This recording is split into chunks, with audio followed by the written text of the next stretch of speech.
masuk ke pengantar dulu ya, perihal sekarang diskusi ini akan membahas seputar, akan membedah tentang pikiran dan perasaan ya.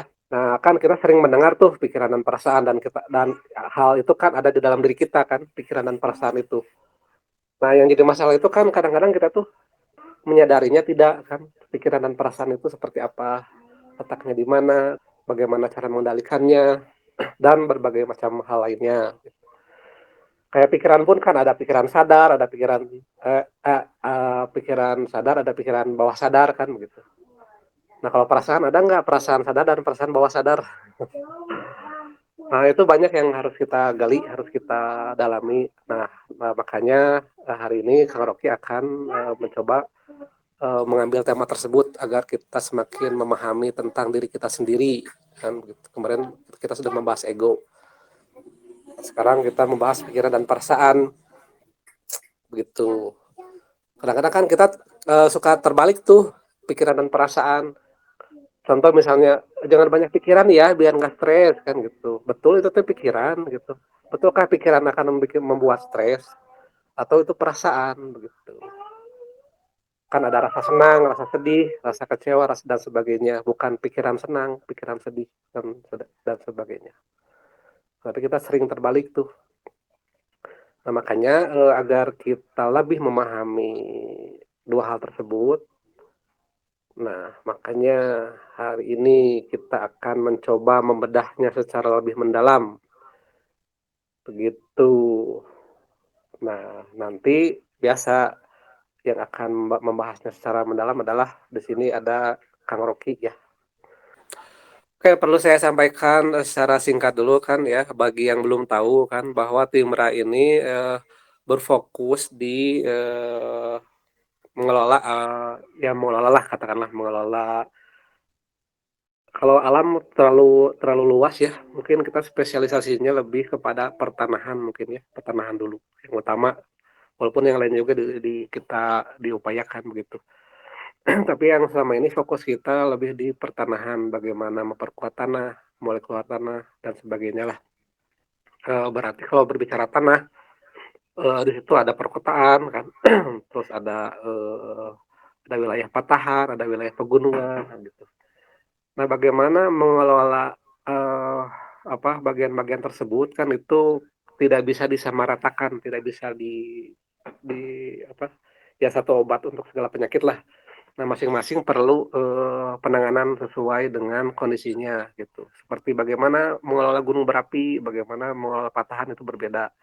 Nah, yang selama ini kita lakukan adalah utamanya yang wilayah yang terjangkau secara fisik kita mengurus lah katakanlah mengurus patahan Lembang begitu. Dan walaupun itu semua patahan itu sebetulnya saling terhubung ya gitu. Nah, yang utamanya kita mengurus patahan Lembang walaupun kita juga sedang bagaimana menanggulangi tentang megatrust lah gitu. Megatrust itu kan eh, cakupannya Pulau Jawa lah utamanya gitu. Jadi kalau itu terjadi ya Pulau Jawa bisa terbelah gitu. Itu eh, perlu penanganannya itu kaki-kaki benua dan itu membutuhkan energi yang sangat-sangat besar lah begitu. Karena terakhir pun kan almarhum guru kita Kang Diki gitu kan sampai meninggalnya karena beliau itu bagaimana kemarin tuh berupaya agar megatrust tidak terjadi gitu. Nah, agar megatrust tidak terjadi, beliau menghabiskan energinya sampai meninggal gitu. Itu ternyata menjaga alam ini tidak semudah itu gitu. Guru kita saja sampai kehilangan nyawa untuk menjaga agar tidak terjadi megatrust. Nah, apalagi kita nih yang baru-baru ya masih belajar lah begitu. Ini makanya perlu upaya yang sangat uh, besar sekali begitu. Makanya kita meneliti kan kita mencoba bersaksi kan bagaimana memahami alam ini, bagaimana cara menanggulangi alam lah begitu ya. Nah terus dari pengurusan patahan juga kita mencoba menanggulangi pegunungan, gunung berapi begitu. Kan gunung berapi itu yang kita terjangkau oleh fisik juga itu adalah di sini itu Gunung Tangkuban Perahu ya. Kita bagaimana mengelola magma yang mengalir di bawahnya itu. Sebetulnya kan alam itu punya mekanisme tentang bagaimana dia menjalankan sistemnya sendiri begitu. Nah, yang kita upayakan adalah ya seperti gunung berapi misalnya meletus ya itu memang itu ada siklusnya itu memang pekerjaannya gunung ya. Pekerjaan gunung berapi ya emang ada masanya meletus gitu. Nah, jadi kita bukan mencegah mereka meletus karena memang harus meletus gitu. Kalau memang sudah waktunya. Yang kita upayakan itu adalah meminimalisir bagaimana kalaupun itu meletus dampaknya tidak terlalu destruktif terhadap manusia lah begitu. Jadi cari win-win solutionnya. Nah, maka itulah pentingnya kesadaran, koneksi dan energi kan gitu. Kembali lagi ke tiga tagline itu. Bagaimana kita menyadari kondisi alam ini kan? Nah, bagaimana kita terkoneksi? Nah, bagaimana kita mengetahui alam ini kalau kita tidak terkoneksi dengan alam? Dan bagaimana bisa menanggulanginya kalau kita tidak memiliki energi yang cukup? Nah, makanya adalah ketiga itu saling berkesinambungan gitu. Nah, harapannya eh, keluarga besar Ra ini dibangun itu agar para peserta itu mulai menyadari hal itu gitu, bukan lagi seputar sosial gitu, hanya di wilayah manusia, tapi juga kita mulai menyadari alam ini tempat kita hidup gitu, karena perlu dikelola. Bagaimana kita bisa bertahan hidup kalau tempat hidupnya eh, ya tidak terjaga kan? Ya kita akan begitulah pokoknya.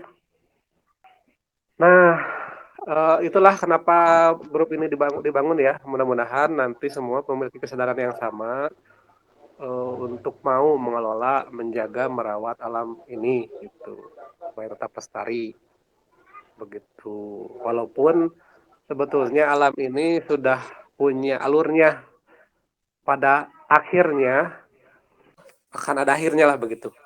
Nah, jadi tugas kita itu bukan untuk mencegah akhir itu terjadi, tapi kita sekadar mengupayakan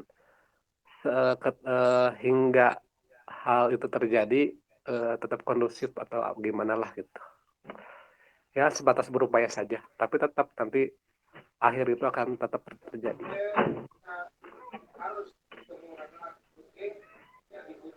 Ya begitu mungkin bisa bosan saya ngomong Sudah, terus.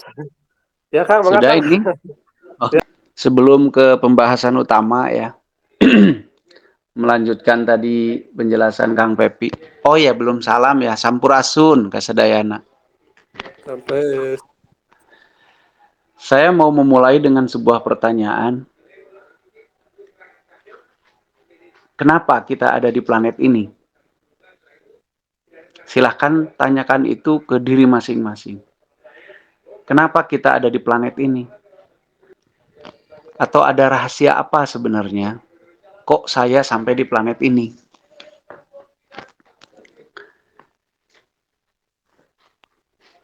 Kalau pertanyaan itu benar-benar kita tanyakan kepada diri kita dengan setulus-tulus dan sepenuh hati bahwa kita benar-benar ingin tahu, pasti akan ada jawabannya. Dan sebenarnya seluruh alur hidup yang kita jalani pun merupakan sebuah clue-clue sebenarnya untuk mengetahui sebenarnya apa sih tujuan saya lahir. Apakah hanya sekedar untuk makan, mempertahankan hidup, yang tentu hidup itu tidak bisa dipertahankan, ujung-ujungnya mati juga, atau kemudian ingin mencapai surga dan yang lain-lain. Kalau dipertanyakan benarkah itu, jawabannya ada sebenarnya ya di blueprint sendiri. Nah, bagaimana kita mengetahui Apa sih tujuan kita sebenarnya ngagubrak di alam dunia ieu teh? Itu sangat harus dijawab agar kita sebagai yang hidup tahu apa sih sebenarnya saya sampai di planet ini. Nah, untuk sampai di situ kita harus memulai dari langkah yang paling sederhana, yaitu mengenal diri kita sendiri. Karena semua data tersimpan di situ. Selama ini, dari mulai dalam kandungan kita sudah tidak diizinkan mengenal diri sendiri. Siapa yang tidak mengizinkan kita? Sayangnya adalah orang tua kita sendiri. Tahu nggak dari mulai dalam kandungan dan seterusnya sampai lahir sampai dewasa, seorang anak itu hanya sekedar menjadi pembuangan hasrat orang tuanya. Anak saya pengen jadi begini, pengen jadi begitu, biar jadi begini, biar jadi begitu, harus begini, harus begitu, dan seterusnya. Maka anak dari mulai dalam kandungan sudah tidak pernah merdeka, sudah tidak pernah dibiarkan hidup sesuai blueprintnya sendiri, tapi sudah menjadi gudang hasrat, minat, keinginan, ambisi dari orang tuanya. Dari mulai pemilihan nama, sudah hasrat ambisi orang tuanya. Tidak pernah dibaca DNA orang anak itu sendiri. Tidak kan? Tapi diberi nama sesuai keinginan yang dianggap baik, yang disukai oleh orang tuanya. Dari mulai itu. Yang kedua apa? Agama. Belum-belum anak ini sudah diidentifikasikan sebagai kamu agamanya ini. Agama yang disesuaikan dengan yang disukai, yang diingini, yang dianggap benar oleh orang tuanya. Setelah itu apa? Perilaku. Benar dan salah, baik dan buruk, bagus dan jelek. Itu semua ambisi orang tuanya.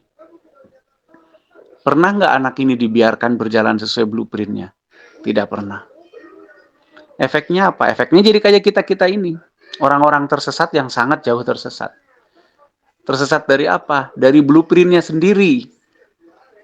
Sehingga hidup kita itu mengikuti kebenaran orang lain, kebenaran kelompok, kebenaran masyarakat, kebenaran umum, kebenaran agama, kebenaran ini, kebenaran itu. Tapi tidak pernah kita mencari kebenaran yang sebenar-benarnya berlaku di dalam diri kita yang berada di dalam blueprint DNA itu. Akhirnya kita menjadi orang yang sangat tersesat dari blueprint DNA kita sendiri.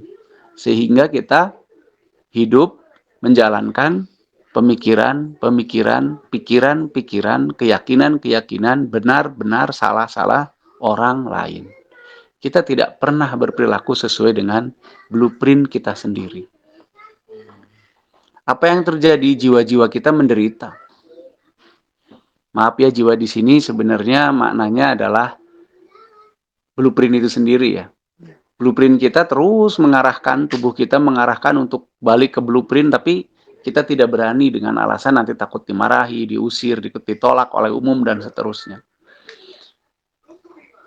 Nah, ini juga PR. Untuk itu, saya mengajak kita semua untuk mulai membaca diri kita sendiri. Mulai mengenali diri kita sendiri. Kalau bahasa Sunda nama mulai ngaji diri. Mulai dilihat, dibaca apa yang ada di dalam diri kita sehingga kita mengetahui blueprint kita sendiri, sehingga kita tahu nanti, oh saya lahir ke dunia ini tuh sebenarnya untuk apa, menjalankan fungsi apa, dan mengambil peran apa. Gitu. Satu hal yang wajib kita waspadai adalah pada saat manusia mulai atau bukan mulai, sudah distandarisasi. Itu sangat bahaya sebenarnya. Misal, punten saya mohon maaf pada mungkin yang mungkin tersinggung atau apa bagaimana gitu. Misalkan gini, baik itu yang begini, benar itu yang begitu, ibadah itu yang begini, enggak ibadah itu yang begitu. Semua distandarkan. Dan ini sangat bertentangan dengan blueprint manusia yang semuanya identik dengan dirinya sendiri. Nah, tapi kan itu yang sudah terlanjur dianggap benar. Dan itu saya katakan itu semua disengaja untuk menyesatkan manusia dari blueprintnya sendiri. Karena kalau manusia sudah hidup sesuai blueprintnya, maka manusia tidak bisa diatur. Maka manusia tidak bisa dijajah. Karena manusia akan hidup identik dengan dirinya sendiri. Maka orang-orang yang ingin mengambil keuntungan dari umat, itu tidak akan bisa lagi. Contoh sekarang deh, kayak HP ini. Mau nggak mau kita cuma bisa nerima kan? Bisa pakai. Gitu. Nanti tes servisnya begini, cara pakainya begini, itu, ini, itu, semua udah diatur. Kita hanya terima aja, hanya bisa terima. Coba kalau kebayang nggak kalau manusia semuanya bisa telepati. Maka nggak ada yang bisa ngambil keuntungan dari itu. Dari komunikasi kita. Nah, ada yang bisa kaya dari itu. Nah, itu misal contoh lah. Jadi, betapa pentingnya kita memahami diri kita. Betapa pentingnya kita memulai dari diri kita, bukan dari kebenaran-kebenaran orang lain. Yang dijejalkan kepada kita dari mulai kecil, dari mulai janin bahkan. Dijejal-jejalkan semua ambisi-ambisi orang tua itu dijejalkan kepada kita. Sehingga kita nggak boleh punya yang namanya benar, nggak boleh punya penilaian, nggak boleh punya apa-apa selain apa yang sudah disepakati. Itu sebenarnya sangat merusak kemanusiaan. Nah, untuk itu kesadaran itu diperlukan. Sadar apa yang ada di dalam tubuh, mudah-mudahan nanti sampai titiknya kita menyadari blueprint-blueprint kita, sampai menyadari peran yang harus kita ambil, harus kita perankan di planet ini, peran-peran yang harus kita lakonkan. Makanya disebut di Sunda mah hidup teh ngalah lakon, karena memang ada lakon yang harus kita perankan setiap diri itu. Makanya hidup teh ngalah lakon, artinya berlakon, berperan. Ada peran yang harus kita jalankan masing-masing individu berbeda-beda. Sesuai dengan blueprintnya. Kalau sekarang kan enggak, peran itu distandarkan. Atau enggak bisa harusnya mah. Nah, itulah pentingnya kita berkesadaran. Harus sampai kita bisa mengetahui peran saya di planet ini apa. Sesuai dengan data yang ada di DNA kita masing-masing. Gitu. Oke. Nanti dalam salah satunya adalah peran mengelola alam. Ada nanti yang berperan di alam, ada yang berperan di sosial, ada yang berperan di bidang apa. Tergantung dengan blueprintnya. Kebetulan saya pribadi dan teman-teman punya kecenderungan yang berperan di bidang alam. Makanya harus bertanggung jawab dengan blueprint itu karena itulah tujuan saya lahir atau tujuan teman-teman saya lahir. Hidup hanya sekedar untuk melakukan itu. Sisanya ya dilakukan seperlunya. Itulah yang kami sebut mengabdi. Mengabdi kepada siapa? Ya Tuhan saya mah tidak perlu diabdi, ya mengabdi kepada tujuan hidup saya lahir itu.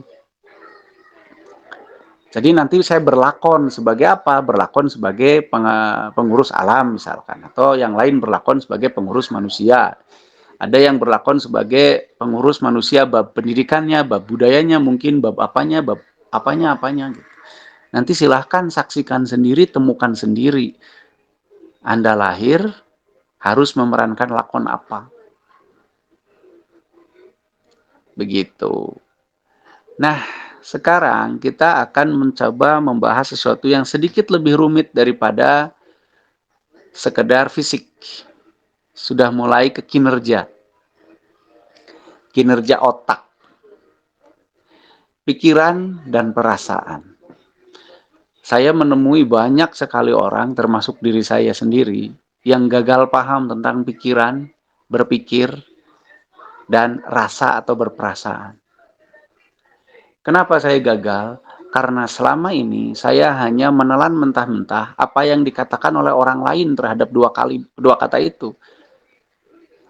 Saya tidak pernah memperhatikannya sebenar-benarnya apa yang terjadi pada saat berpikir, apa yang terjadi pada saat punya perasaan. Saya menerima saja. Oh, berpikir tenu kieu engke matak stres, nanti stres ya, jangan banyak pikiran. Kalau banyak pikiran stres, wah tuh presiden paling punya penyakit mah. Karena dia banyak mikir. Nah, hari ini mari kita saksikan, mari kita guar mari kita preteli sedikit-sedikit biar kita mudah-mudahan bisa lebih memahami apa yang terjadi di tubuh kita. Oke, sekarang semua yang hadir, coba seperti biasa, cari posisi yang paling nyaman, paling enak, paling nyaman. Posisi yang paling enak, paling nyaman. Terus kemudian coba perhatikan dirinya. Rasakan keberadaan seluruh tubuhnya dari mulai kepala ke kaki. Kepala, badan, tangan, kaki. Coba perhatikan. Mulai ya, perhatikan. Sadari keberadaan kepala dan seluruh tubuh. Mulai perhatikan. Rasakan keberadaannya dan perhatikan. Coba mulai. Mulai kita terkoneksi dengan tubuh kita. Mulai kita terkoneksi dengan perangkat yang diberikan kepada kita untuk berperan di planet ini. Mari kita kenali. Terus, jangan banyak menduga-duga, sekedar memperhatikan saja dan mengkoneksikan diri dengan dirinya sendiri. Oke, kalau sudah, lebih khusus kita perhatikan otak kita yuk. Perhatikan otak. Temukan dulu otaknya. Sadari dulu otaknya. Sadari dulu otaknya. Sadari dulu otaknya, silakan. Mana otaknya? Sadari keberadaan otak. Lebih khusus, sadari keberadaan otak. Sebisa mungkin rasakan keberadaan otak. Sebisa mungkin. Sebisa mungkin sadari keberadaan otak.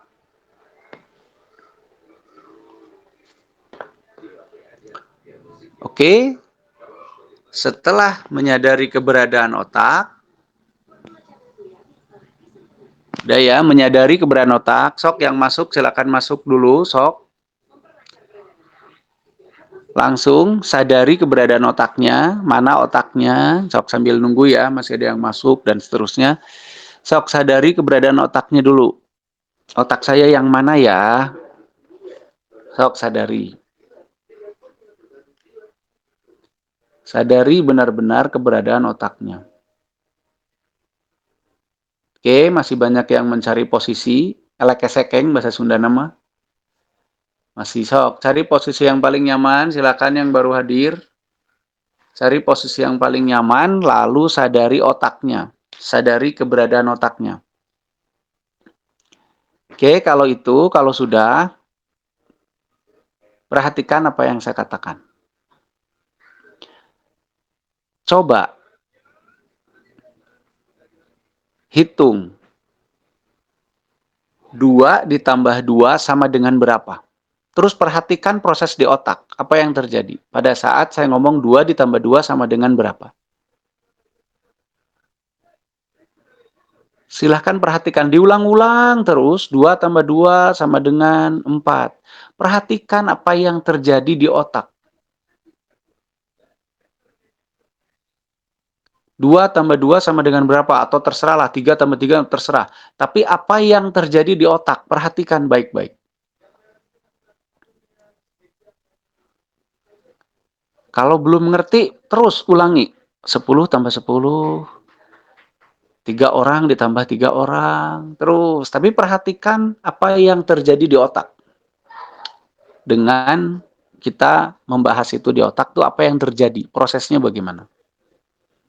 Perhatikan baik-baik. 2 ditambah 2 sama dengan 4. Oh, perhatikan apa yang terjadi di otak. Oke, sekarang kita ganti. Menjadi kita melihat seorang anak kecil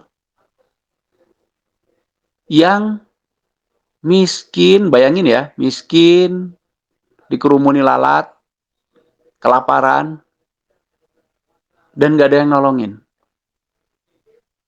Rasakan sekali di otak, perhatikan otaknya, apa yang terjadi pada saat kita membayangkan itu atau mendengar itu. Perhatikan apa yang terjadi di otak. Ulangi ya, kita pertama membahas di otak itu 2 ditambah 2 sama dengan berapa. Perhatikan apa yang terjadi di otak. Lalu kita membahas ada anak kecil, perempuan, kurus, kelaparan, keanginan, banyak lalatnya, sendirian. Nggak ada yang nemenin, nggak ada yang bantuin. Apa yang terjadi di otak, mekanismenya seperti apa? Apa outputnya?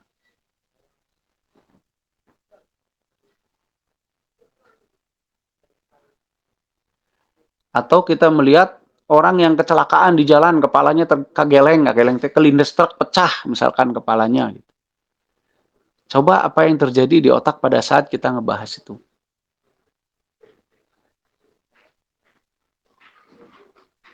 Oke. Nah, peristiwa yang pertama, yaitu pada saat kita membahas 2 ditambah 2 sama dengan 4, disebut berpikir. Jadi berpikir adalah, kok jadi ada suaranya ya? Halo?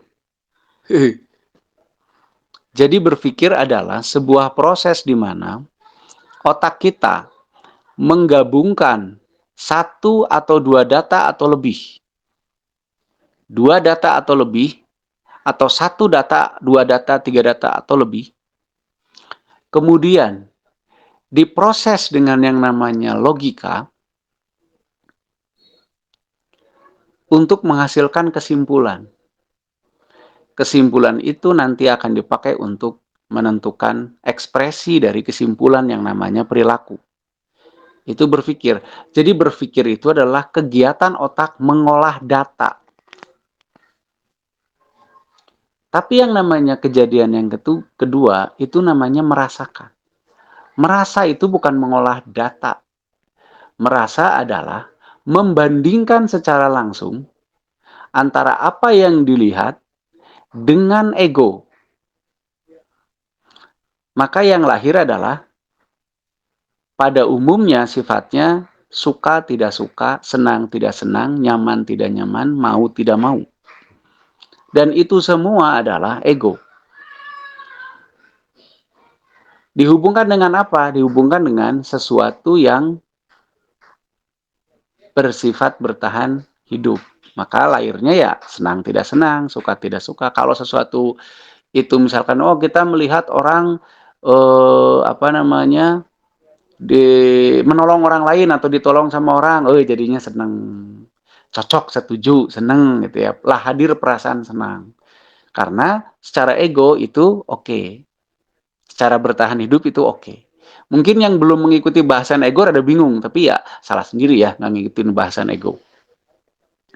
Kenapa cenah itu senang lihat orang lain ditolong kok itu ego itu ya? Ya salah sendirilah. Nggak ngikutin bahasan ego. Atau pada saat kita memikirkan ada anak kecil yang ripuh gitu ya, susah ini, wah itu sedih. Hadir rasa sedih karena secara ego itu berbahaya. Maka kita menolaknya dengan rasa sedih, rasa tidak suka, rasa ini yang akhirnya akan menghasilkan perilaku untuk bersedih. Bukan perilaku menolong, bersedih. Kan gitu, ego makanya curhat menurut guru kita adalah bertukar kebencian. Gitu. Nah, sekali lagi yang namanya berpikir adalah proses mengolah data di otak untuk menyimpulkan sesuatu sehingga kesimpulan itu akan menuntun kita melakukan ekspresi yang namanya perilaku kemudian. Itu berpikir. Dan berpikir itu adalah sifat alami otak. Dan itu tidak akan membuat manusia stres. Stres itu artinya tertekan. Tidak akan. Pusing iya. Karena kalau otak bekerja dengan listrik yang besar, kalau orang berpikir menggunakan listrik yang besar di otak, pada saat saraf kita tidak mampu atau tidak terbiasa dengan listrik yang besar, maka pusing dan panas kepalanya. Itu wajar. Tapi tidak akan stres. Yang namanya stres adalah tertekan. Tertekan terjadi pada saat secara ego kita merasa ada ancaman. Secara ego. Misal, kita punya utang banyak. Kalau dipikirkan, yang akan lahir adalah bagaimana cara mengelola keuangan, bagaimana cara mencari pemasukan, bagaimana cara untuk supaya utang lunas. Itu kalau hasil berpikir. Tapi kalau hasil merasa utang banyak, yang dirasa adalah kesedihannya, ketakutannya, ya kan? Muncul tuh ketakutannya, bisi iya, bisi gitu, bisi begini, bisi begitu, dan seterusnya, stresnya, dan seterusnya. Gitu. Nah, itu beda berpikir dengan merasa. Mulai sekarang jangan pernah lagi salah membedakan mana berpikir, mana merasa. Kalau kita sudah banyak merasa, stop. Caranya apa? Ya berpikir, jangan merasa. Jadi yang namanya merasa adalah, apa tadi? Merasa itu, kita membandingkan sesuatu, data yang kita dapat itu langsung dengan ego. Di situ main juga yang namanya doktrin. Benar, salah, baik, buruk, dan seterusnya. Padahal di alam semesta itu tidak ada benar, tidak ada salah, tidak ada benar, tidak ada baik, tidak ada buruk. Semua hanya unsur keseimbangan. Jadi baik, buruk, benar, salah, itu semua hanya kesepakatan manusia saja. Di alam semesta tidak ada itu. Baik, buruk, benar, salah. Nanti kita akan bahaslah di obrolan selanjutnya. Jadi baik, buruk, benar, salah itu hanya ada di kesepakatan manusia. Dan itu manusia planet bumi. Manusia planet lain beda lagi mungkin gitu. Jadi yang bisa membuat manusia stres adalah perasaan. Karena dia berkaitan langsung dengan ego. Tapi kalau pikiran tidak akan pernah membuat stres pikiran itu. Tapi biasanya karena kita manusia, Indonesia terutama, kalau nggak punya perasaan teh malah salah. Gitu. Ya nih kamu mani teboga perasaan. Ayo disebut teboga pikiran, tengah pakai teboga perasaan teh asa salah pisan gitu ya. Padahal itu tidak penting dan tidak perlu sama sekali. Karena netral itu letaknya di perasaan. Gitu. Kita harus netral. Jadi kalau ngelihat orang, misalkan orang ketabrak di jalan gimana? Ya kalau kita sanggup menolong secara teknis tolong aja. Kalau nggak bisa ya udah biarin aja. Jadi nggak usah, aduh kasihan ya, aduh ini nggak usah. Buat apa? Karena semua terjadi karena sebab akibat. Gitu. Itu pikiran dan perasaan. Nah dari situ kita akan membahas lagi tentang sulit dan susah. Seolah-olah sama sulit dan susah teh, padahal sangat jauh berbeda sulit dan susah itu. Sulit teh bukan susu alit ya, bukan. Sulit itu teknis. Misalkan, aduh sulit sekali ya memperbaiki motor yang rusak ini. Itu teknis, larinya ke pikiran, ke berpikir. Tapi kalau susah, yang namanya kasusah, itu masalah perasaan. Itu yang bikin stres. Jadi, jangan salah lagi, aduh hidup saya susah banget, oh berarti ya wilujeng stres kalau ngomong gitu mah. Kalau sulit oke. Tapi jangan susah. Karena susah mah masalah penyikapan. Masalah rasa. Hati-hati juga karena biasanya rasa nongol duluan sebelum berpikir. Contoh, kita ngelihat pengemis di jalan yang menurut kita sulit sekali. Tiba-tiba rasa iba datang. Belum dipikir apa iya dia benar susah, apa iya gini, enggak. Datang duluan tuh rasa iba. Akhirnya kita bertindak tidak rasional. Karena dituntun oleh ego tadi, oleh kecenderungan ego. Karena dikomparasikan antara kondisi orang itu dengan kita. Wah kalau panas gini kayaknya susah, kayaknya gini gitu gini itu akhirnya lahir rasa iba. Kenapa kita iba? Karena secara ego itu tidak menyenangkan yang namanya kondisi yang dialami oleh pengemis itu. Karena dikomparasikan kalau kita yang ngalamin gimana kan gitu. Akhirnya tindakan kita tidak rasional. Kenapa banyak orang tertipu? Salah satunya kita sering ngasihkan ke pengemis, kita teh ketipu sebenarnya.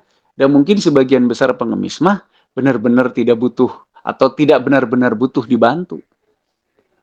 Akhirnya kita ketipu dan itu jadi bisnis kan akhirnya. Bisnis penipuan lewat rasa manusia gitu. Boleh nggak berperasaan? Ya boleh-boleh aja. Tapi tentu perasaan itu tidak dibiarkan liar. Begitu. Sekali lagi, sulit itu masalah teknis. Kayak mengerjakan soal matematika sulit. Kesulitan itu bisa mendatangkan kesusahan? Sangat bisa. Tergantung kita mengambil sudut pandangnya bagaimana. Nah, jadi urut-urutan orang stres itu biasanya begitu. Mengalami kesulitan dulu, terus datang kesusahan karena salah sudut pandangnya. Salah menyikapinya. Contoh gini deh. Aduh, saya sedang diuji oleh Allah dengan tidak punya uang gitu ya. Itu kesulitan yang mendatangkan kesusahan. Karena dimanapun yang namanya diuji secara kejiwaan itu pasti mendatangkan kesusahan.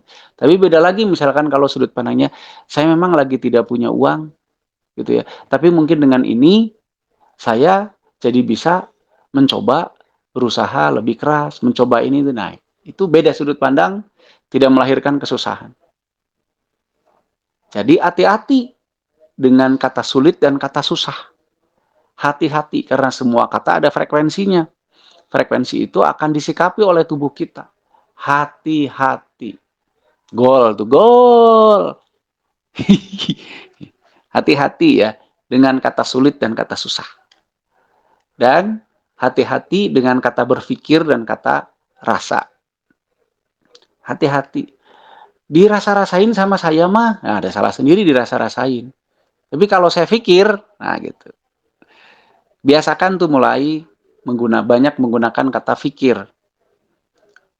Jangan terlalu banyak menggunakan kata rasa. Kok bisa begitu? Itu salah satu bentuk cara kita menyadarkan diri kita. Jangan terlalu terbawa oleh ego kita sendiri yang menghasilkan rasa itu. Karena berpikir adalah mengolah data dengan logika, merasa adalah mengkomparasikan data dengan ego kita. Beda jelas berbeda. Yang kemudian lahir sulit dan susah. Apa itu sulit? Sulit adalah sesuatu yang bersifat teknis. Kalau susah itu sesuatu yang bersifat rasa atau penyikapan. Lahirnya kesananya karena sudut pandang. Begitu mungkin. Sok Kang Pepi yang mau menambahkan atau menyanggah atau bagaimana silahkan. Sare si Pepi geranya. Hadir, hadir, hadir. Kumaha mangga? Ya, Mangga, berarti kita langsung lempar ya ke peserta. Lempar aja. Mangga, barangkali ada yang mau ditanyakan atau berpendapat, silahkan. Sudah dibuka forum diskusinya. Sok kalau mau nanya lebih detailnya apa gimana terserah atau mau menyanggah atau mau bagaimana atau mau pasea yang Pepi we mun pasea mah. Kalau nanya yang susah ya, jangan yang gampang dijawab ya. Iya. Kalau mau Tapi kalau nanya tentang alam juga boleh silahkan. Asal saya tahu pasti saya jawab. Kalau saya nggak tahu ayah. Nah, silahkan, sok silahkan. mungkin sharing pas tadi merasakan bagaimana gitu. Halo. Saya Atau deh, sama itu saya kan. Oh, sok boleh tak, Teh Puji, apa enggak? saat tadi masuk kata-kata 2 tambah 2 sekian, terus yang eh, eh, yang kejadian yang kedua itu gitu kan, seperti itu yang saya Mm -mm. alami saat yang pertama itu adanya hanya di otak aja gitu loh yang bereaksi. Mm Begitu -mm. yang kedua itu ada di otak dan di jantung gitu loh Kang yang saya rasakan gitu loh Ya, terus? gitu loh. Nah Iya, itu ya. artinya ego itu termasuk di pusatnya itu adanya di jantung gitu ya Kang ya. Bukan begitu. Nah terus Pie. Gini ya. pada saat kita merasa, ya kan tadi yang mikirin ada anak begini begitu gitu ya, terus kemudian kan lahir rasa, ya kan? Iya, iya, Rasa itu saya bilang tadi mengandung vibrasi. iya, Nah, vibrasi itu kemudian disikapi oleh tubuh. Nah, ternyata pada saat tubuh kita melahirkan rasa, ada organ-organ tertentu yang bekerja lebih keras.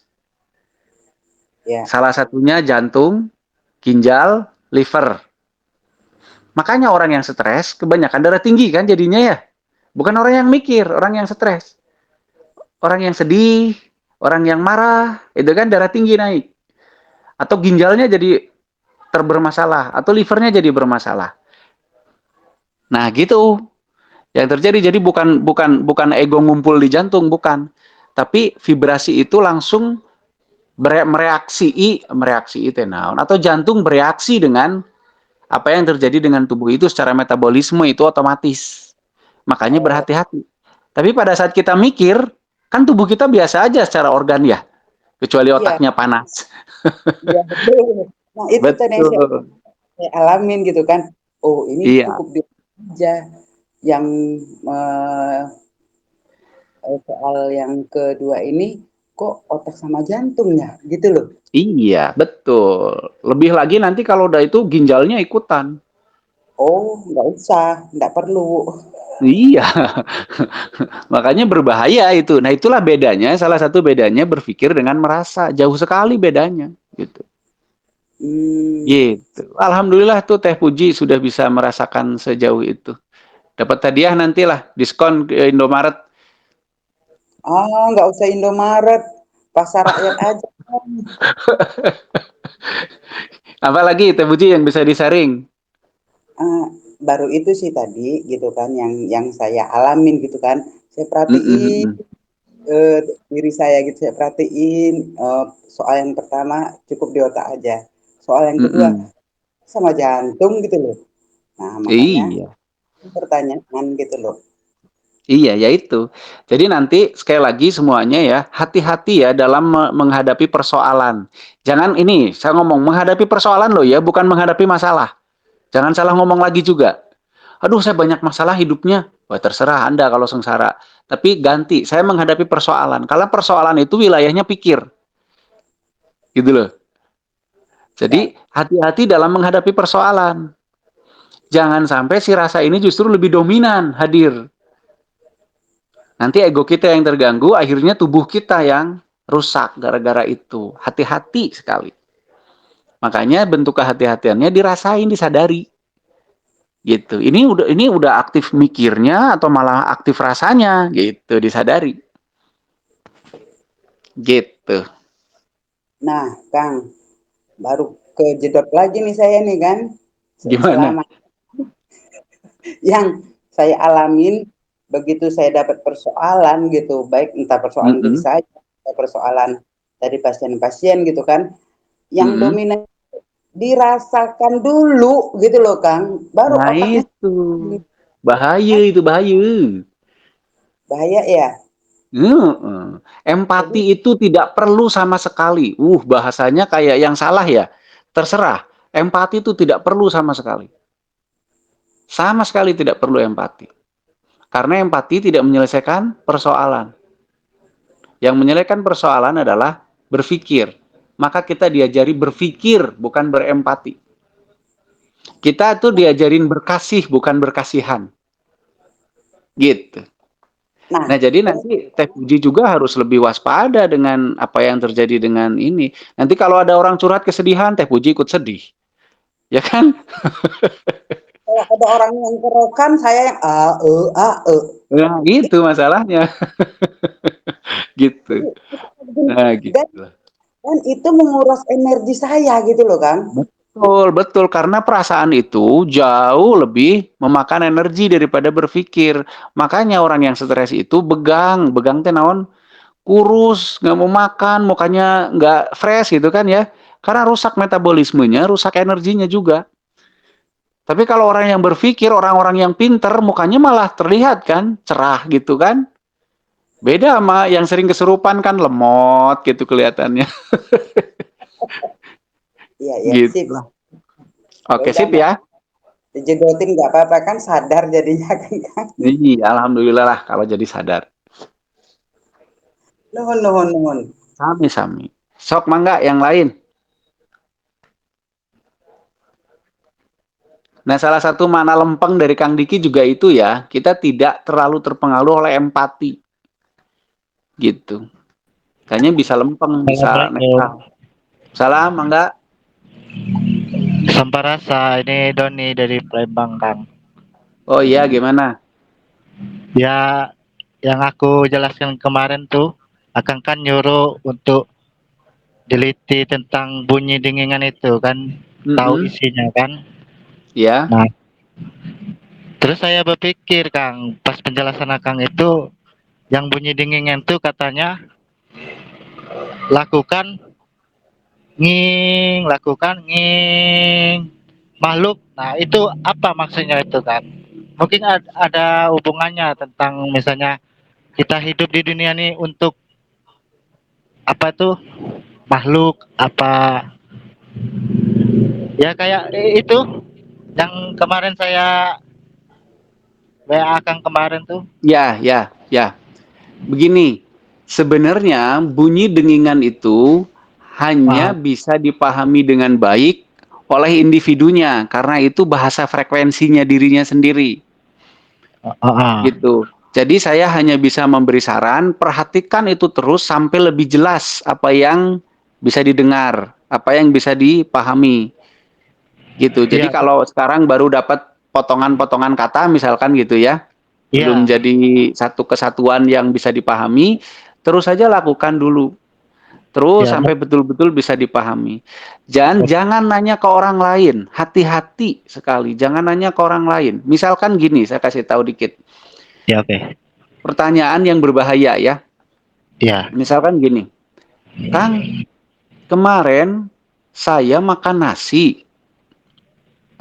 Kira-kira rasanya kenapa Kang ya? Kok kayak nasi? Itu ke orang lain nanyanya. Dah, wong Anda yang makan, Anda yang ngalamin, kok nanya kepada yang nggak makan, kepada yang nggak ngalamin. Hati-hati orang lain akan menilai sesuai dengan pengalamannya. Begitu kan? iya, iya. Orang lain Kadang akan menjawab sesuai dengan pengalamannya. Itu pasti iya, berbeda. eh, Makanya seluruh anggota keluarga besar saya menyarankan iya, sebelum kita mencari komparasi perbandingan jawaban dengan orang lain, temukan dulu yang versi kita. Jadi kita tuh tidak mencari kebenaran kemana-mana. Kebenaran dicari dari apa yang kita alami, apa yang kita bisa pahami. Masalah nanti kita melakukan sharing, melakukan perbandingan kepada orang lain, is okay. Tapi iya. bukan berarti kita mencari kebenaran dari orang lain. Nanti ujung-ujungnya kita jadi pengikut, tidak pernah merdeka. Begitu. Ya, Betul, betul. jadi Iya, iya. lebih sering didengarkan lagi saja. Oke? Iya, iya. Oke, ya. Oke, Ini sip. kan yang dimaksud kata Kang itu kita lahir di dunia itu maksudnya yang itu Kang ya. Yang Iya, nanti katanya di situ akan ada data-data di situ. Kalau betul-betul yang kita dengar adalah DNA, ya. gitu ya. Kalau bukan tinnitus, bukan penyakit, gitu kan. Nah, Oh, itu akan ada data di situ dan bisa dipahami. ya, Tuh. kalau menurut Kang itu katanya lakukan maksudnya itu apa Kang? Belum bisa Apa aku di bisa apa aku belum bisa misalnya ditarik kesimpulan ya.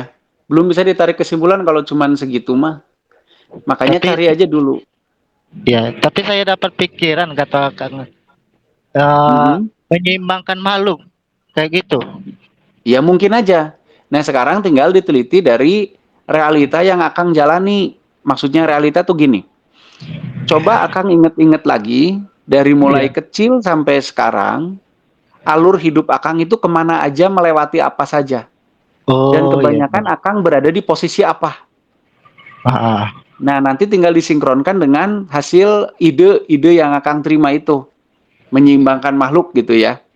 Nah, apakah selama perjalanan hidup dalam alur hidup Akang tuh kebanyakan di posisi itu atau diarahkan ke posisi itu? Kalau Iya. iya, ya mungkin saja itu adalah tugas Akang di planet ini. Gitu. Iya, Jadi iya. silahkan explore lagi dengan lebih detail, lebih jauh, lebih dalam gitu ya. Iya ya, oke oke. Iya, saya Oke. baru terbuka pikiran oleh Akang kenapa kita hidup lahir di dunia ini untuk apa gitu. Nah, jadi saya tuh terpikir di situ makhluk-makhluk kan apa tuh apa aku Iya, nih iya. penyimbang Iya. itu maksudnya. Kalau Kang Pepi kan Kang Pipaja itu lahir ke dunia untuk memakmurkan pinjol. Oh, kayak gitu ya. Ya gitulah kurang lebihnya begitu. Jadi nanti setiap orang itu punya hal yang beda-beda, istimewa setiap orang itu. Iya iya iya. Untuk melakonkan satu keping puzzle di planet Ah, ini. Gitu ya. Oke, iya selamat meneliti terus. iya Kang. Nanti kalau ada lagi hubungannya nanti saya teliti lagi lah. Iya, siap. Ya, itu pas Oke. kalau sudah latihan itu, baru dia tuh berdenging, noleh ke kiri, kanan yang itu bunyi noleh ke kanan. Pas nggak ada ke atas, baru dia berubah jadi kata-kata dia tuh. Oh gitu. Cuma kata-kata ketiganya tuh oleh anak saya nangis. Mm-mm. Baru baru 2 bulan anak saya nih. Mm-mm.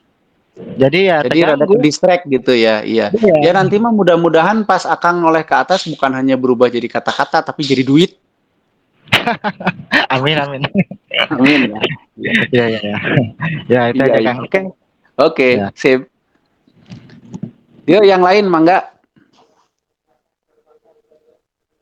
Sok mau nanya apapun, mau tentang alam, mau tentang kinerja Ra, mau tentang apa, tanah yang kemarin kita beli, atau apa, atau bagusnya sih tentang bahasan ini, silahkan. Assalamualaikum Kang. Waalaikumsalam. Nyam sore ini dari Lombok. Oh iya, Kang Mau Am, nanya, gimana? mau nanya nih, Kang. Tadi perasaan pas suruh apa? Ada perintah suruh ke otak gitu ya. Mm-mm. Kuping kuping kiri tuh kekedutan, terus di otak tuh berat. Di Terus otak saya mau berat. nanya ini, iya kayak ya pikir suruh ini kan tadi ya, Iya, iya. 2 tambah 2 gitu kan, Iya, terus iya. sama kecil itu rasa tuh di otak tuh berat gitu, muter-muter gitu. Terus satu Mm-mm. lagi saya mau nanya ini Kang, jadi kalau yang mau belajar ngaji diri itu harus selalu berpikir gitu ya Kang, nggak selalu bawa perasaan gitu Kang. Oke, oke. Dua itu ya. Ya. Oke, pertama kenapa kepala berat? Ya karena nggak biasa. Jadi pada saat kita fokus, itu kan aktivitas di otak meningkat, sehingga kelistrikan di otak juga meningkat. Pada saat watt atau bobot kelistrikan di otak meningkat, maka saraf-saraf kita akhirnya teraliri atau melontar listrik itu jadi jauh lebih banyak dan jauh lebih cepat. Nah, itu yang membuat saraf kita sedikit menegang, sehingga terasanya sedikit berat. Itu sih yang terjadi gitu. Yang kedua, masalah ngaji diri. Kita harus paham dulu apa itu ngaji, apa itu diri. Ngaji kan asalnya dari kaji. Ngaji itu artinya kan mempreteli, membahas dengan sangat detail. Itu ngaji. Dan kalau baca mah cuman baca, seliwat. Ngaos namanya. Ngaos berasal dari kata aos, artinya baca. Kalau membaca mah semua orang juga bisa. Tapi mempreteli lebih dalam, nah inilah yang kita lakukan. Kita selama ini kan sudah dengar kata mikir atuh, tapi nggak pernah tahu mikir teh nu kumaha, mikir teh yang bagaimana, proses apa. Nah, yang namanya mengkaji itu artinya mempreteli, membahas, meneliti lebih dalam tentang diri. Diri teh siapa? Diri teh yang mana? Diri secara fisik terbagi menjadi 3. Cangkangnya yang namanya tubuh atau badan, terus softwarenya yang namanya nyawa, dan catu dayanya atau baterainya yang namanya ruh. Itu baru tubuh itu teh. Tubuh ada 3 bagian. Ada cangkangnya atau casingnya atau hardwarenya, ada softwarenya, sistemnya, ada ruhnya atau catu dayanya atau baterainya. Itu baru tubuh. Kita preteli satu-satu. Nanti badan juga ada bagiannya, ada tulangnya, ada kulitnya, ada selnya, ada organnya, ada ini itu. Itu baru badan. Belum kita bahas lagi kinerja ini bagaimana, untuk apa kinerja itu. Itu baru tubuh, belum nanti nyawa yang namanya program. Kenapa manusia jarinya 5? Kenapa manusia matanya di situ? Kenapa manusia rambutnya di bagian-bagian itu? Kenapa jalannya begitu? Kenapa lidahnya begini begitu? Itu adanya di nyawa, di program. Kita belum kaji sama sekali itu. Itu kan belum diteliti. Apalagi tentang catu dayanya, tentang baterainya. Ruh itu sumbernya dari mana? Yang tahu dari Tuhan. Tuhan di mana? Bagaimana mekanismenya? Di mana gudangnya? Setelah mati ruh lari kemana? Dan seterusnya. Kan kita belum teliti. Nah, namanya ngaji diri artinya mempreteli atau memahami atau mengulas tentang diri kita jauh lebih dalam. Cuman memang di masyarakat kita ada paham mengaji diri tapi nggak ke situ larinya. Yang larinya justru ke supranatural ya, ke mistisisme gitu. Ya itu silahkan masing-masing punya pemahaman. Tapi kalau pertanyaan Akang tadi harus mikir ya Kang, nggak rasa iya itu semua bagian pikiran. Kita harus menelaah itu semua kan dengan pikiran, bukan dengan perasaan. Perasaan di sini maksudnya bukan rasa yang ditimbulkan oleh kinerja sel saraf dan otak ya, tapi rasa artinya adalah kecenderungan yang hadir di dalam otak kita, gitu ya, kayak sedih, susah, senang gitu, maksudnya itu. Jadi ngaji diri itu ya, kalau versi saya. Ngaji diri adalah berasal dari kata ngaji yang artinya kaji, yang artinya mempreteli lebih dalam, membahas lebih dalam, meneliti lebih dalam tentang dirinya. Nanti itu yang saya bilang tadi, diri itu terbagi dari 2 loh. Ada jasadnya dan ada kesadarannya. Gitu. Nanti kita bahas siapa sih yang bisa yang bisa menyadari tubuh ini, apakah tubuh itu sendiri? No, itu kesadarannya. Berasal dari mana kesadaran manusia itu? Bentuknya kayak apa? Mainnya di mana? Dan seterusnya. Ya nanti itu panjang lebar. Nah, jadi ngaji diri itu yang melibatkan pikiran memang Kang, karena melibatkan penelaahan. Yang selama ini kita cuma dengar tidak pernah menelaah. Akhirnya ya banyak yang kebenaran yang kita ikuti ya kebenaran versi umum aja. Bahkan nggak peduli apakah sebenar-benarnya seperti itu apa enggak, yang kita nggak peduli. Yang penting kata orang kayak gitu. Nah, gitu kan ya? Iya. Gitu, Kang. Jadi ngaji diri itu begitu, Pak Yahna. Makasih, Kang. Yuk, sama-sama, Kang Am. Yang lain? Silahkan bagi yang lain. Ini udah jam 8 lebih. Tuh, gimana nih? Mau sampai jam berapa, Kang Pep? Ya, maka Akang nggak telangkung. Bebas, Abimah ada. Ini Sok gimana? halo, ini saya Halo? Tata dari Bandung. Halo. Iya, ya. Tes. Ada suaranya. Ada, suaranya ada. Ini Ada. saya Tata dari Bandung. Kan kata Kang Rocky bilangnya bahwa empati itu sebenarnya tidak diperlukan. Ya. Nah, kalau simpati gimana? Soalnya Sama, tidak diperlukan. Oh, ya. Soalnya yang saya cari di Google kan itu tentang rasa iba kan. Jadi diperlukan atau tidak? Terima kasih. Sama sekali tidak diperlukan. Untuk apa? Kalau toh kita berbuat gara-gara rasa iba, atau mestinya tidak seperti itu ya. Kita berbuat karena memang satu, kita bisa. Yang kedua, memang memungkinkan. Berbuat saja. Ya tadi sebut lillahi ta'ala kan kalau menurut agama Islam mah gitu. Bukan karena kasihan berbuat itu. Gitu. Tapi ya lillahi ta'ala saja karena memang secara saya bisa, saya mampu dan memungkinkan, lakukan saja. Di kondisi tidak mampu, tidak memungkinkan, ya udah gitu. Nggak usah jadi aduh aku tidak bisa menolong, jadi sedih. Ngapain gitu loh. Jadi rasa-rasa itu sangat tidak perlu sebenarnya mah, supaya kita bisa netral. Gitu. Netral itu kan seperti alam saja.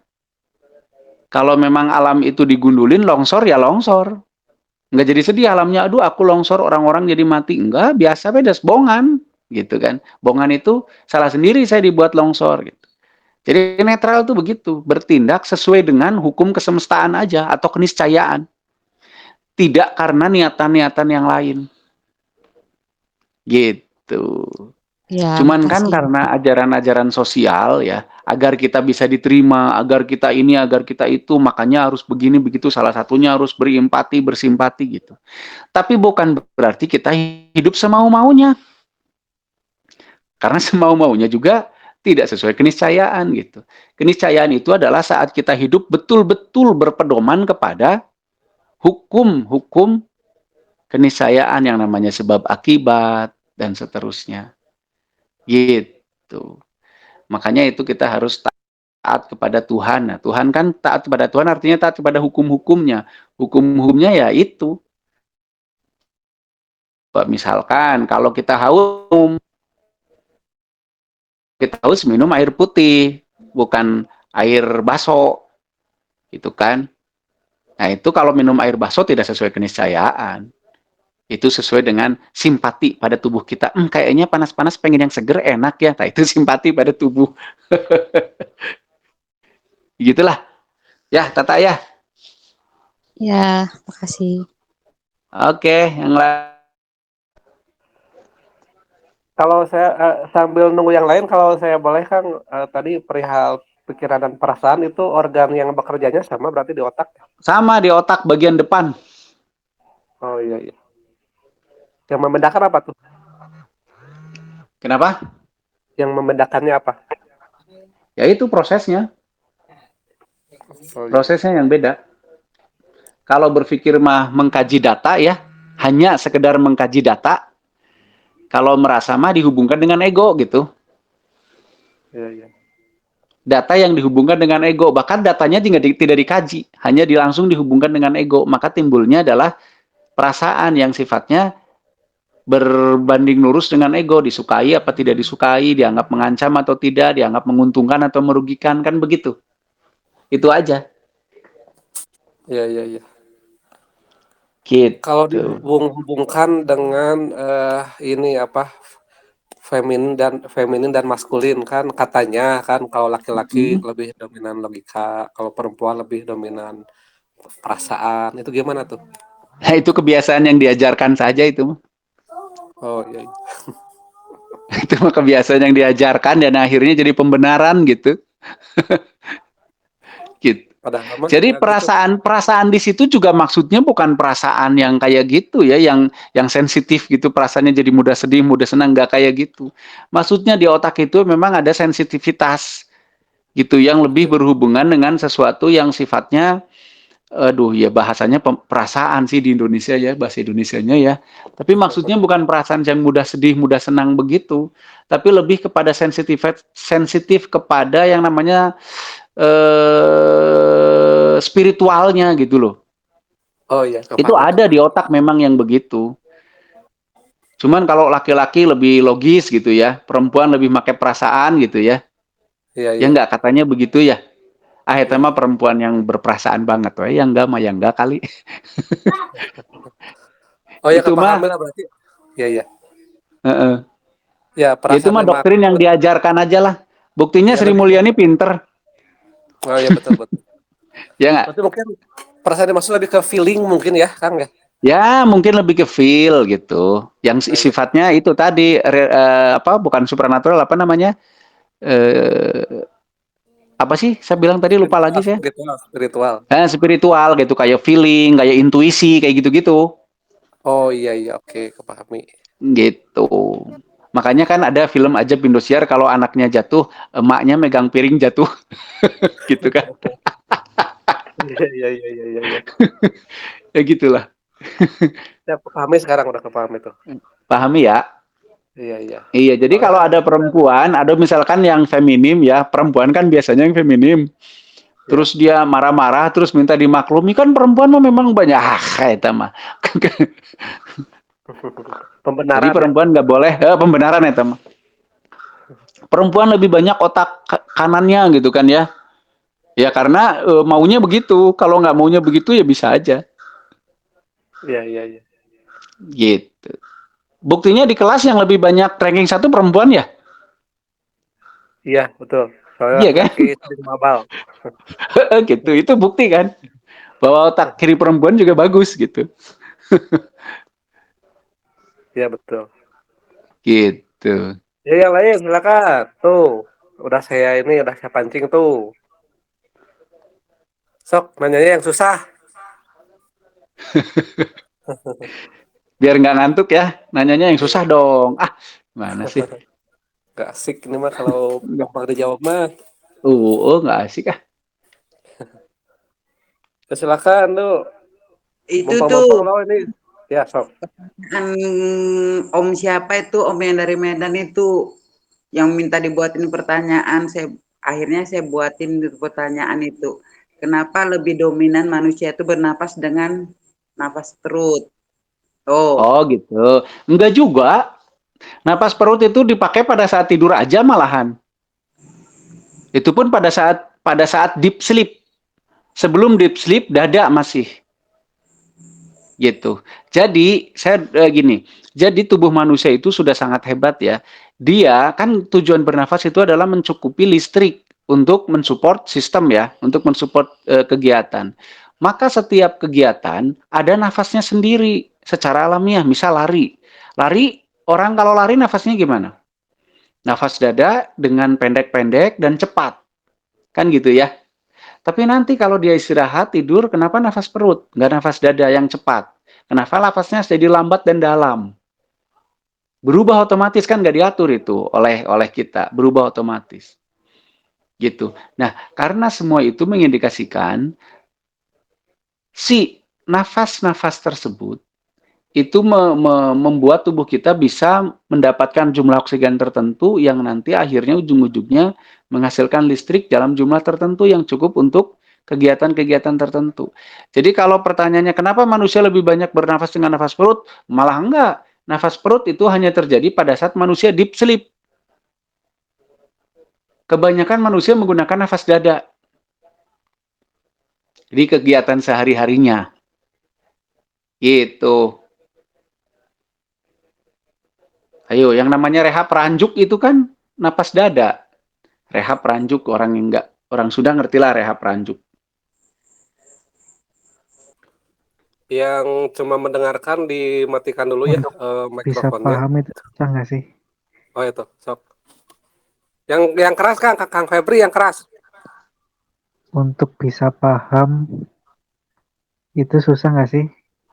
Enggak, asal mau. Asal mau aja. Dan otak kita mah sudah super canggih untuk memahaminya tuh asal mau menjalankan tahapan-tahapannya. Tahapannya satu, menyadari keberadaannya, yang kedua memperhatikannya. Udah, gitu doang.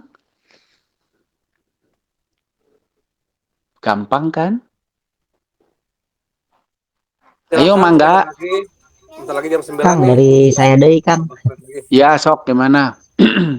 Ya Kang, mengenai yang tadi pikiran dan perasaan Hmm. di beberapa kasus ya contohnya kesurupan gitunya. Banyak orang yang sedih, nangis gitunya marah. Apakah perasaan-perasaan itu mudah dikendalikan oleh yang mereka gitu Kang? Oleh jin.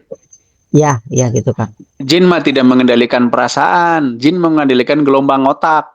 Masalahnya orang yang berperasaan atau orang yang terdepres itu satu, secara metabolisme dia menurun. Akhirnya aura yang dihasilkan oleh metabolisme tubuhnya sebagai pertahanan diri pun menurun. Satu. Yang kedua, secara fokus dia tidak fokus. Makanya gelombang otaknya mudah disabot. Kenapa? Karena gelombang yang tidak terfokus dia akan melemah. Gelombang otak yang tidak fokus dia melemah. Jadi orang yang stres anggap saja begitu ya, entah stres karena kesedihan, karena apa, masalahnya berdua. Kenapa dia mudah kesurupan atau mudah disabotase? Pertama, aura yang dihasilkan dari metabolisme sel dan metabolisme tubuh tidak bagus. Yang kedua, gelombang otaknya tidak terfokus, maka menjadi lemah. Jadi mudah disabotase. Nah, itulah dua hal yang membuat orang yang stres itu mudah kesurupan. Begitu, Kang Sony. Jadi jin mah tidak mengelola rasa orang, jin mah hanya mengelola gelombang otak orang disabotase. Begitu. Oke Kang, jadi gelombang otak yang disabotase terus hasilnya jadi sedih gitu Kang, jadi marah gitu ya Kang. Bukan begitu. Bukan. Nggak ada urusannya dengan hasil.